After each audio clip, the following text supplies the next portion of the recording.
¿Qué tal amigos? Buenas tardes. Bienvenidos una vez más a una tarde de cuentos. Hoy es viernes 24 de abril y mañana se celebra el Día Nacional del Escritor Panameño, mañana 25 de abril. Por lo tanto, el cuento de hoy lo voy a dedicar a un escritor panameño.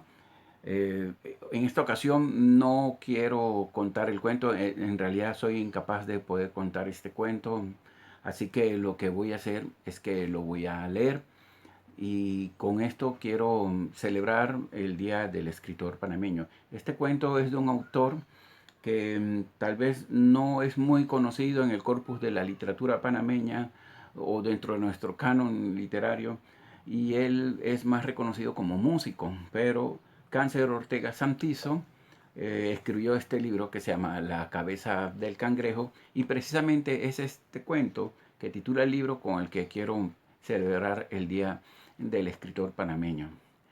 Em, Quiero mandar un saludo a todos los escritores y a las escritoras en su día nacional. Gracias por existir y gracias por darnos tan bellas obras. Con ustedes, La cabeza del cangrejo de Cáncer Santizo.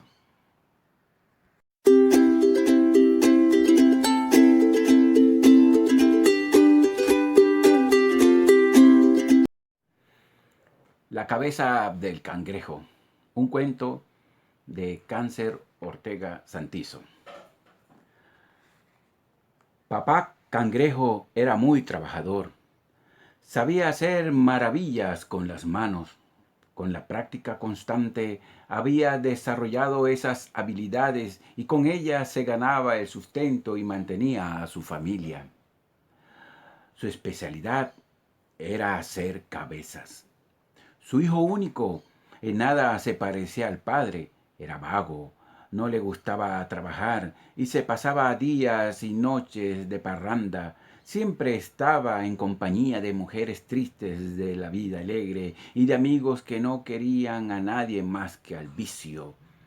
Le metía duro al guaro, a la trasnochadera y sobre todo al juego.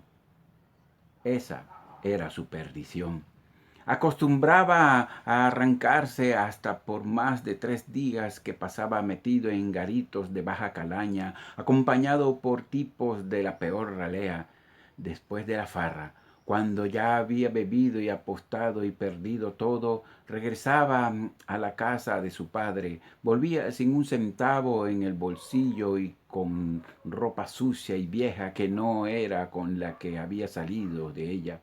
Apostaba las camisas finas, los zapatos o zapatillas, los pantalones y quién sabe cuántas cosas más. Últimamente había cogido la mala costumbre de apostar la cabeza. Al fin y al cabo, si la perdía, al regresar a casa encontraba a papá. En esos momentos le llamaba a papito, quien le regañaba y le aconsejaba, pero finalmente, refunfuñando, acababa haciéndole otra. ¿Cuántas veces no le había advertido que no volviera a apostar la cabeza? Que un día podía volver a casa y encontrar lo muerto. Entonces no tendría quien pudiera hacerle otra. Y fue eso lo que sucedió.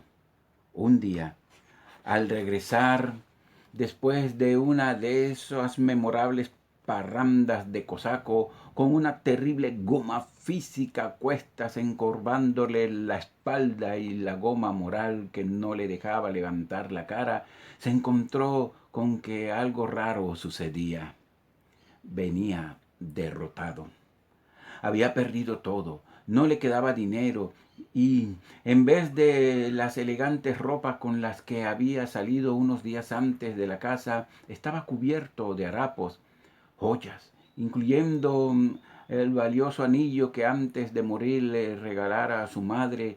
Hacía bastante tiempo que las había dejado en otras manos más afortunadas que las suyas en el sorprendente mundo del juego y con los dueños de cantinas y garitos. En ese deplorable estado en que se encontraba, lo único que le consolaba era que a pesar de la horrorosa goma que le torturaba, no tenía dolor de cabeza. La había perdido en la última mano de póker. Ese día, al llegar a casa, le esperaba una sorpresa desagradable que vendría a sumarse y hasta desplazar el malestar generalizado que le agobiaba. Tal como había sido profetizado por su propia boca, encontró a su padre muerto. Es desde entonces que los cangrejos no tienen cabeza.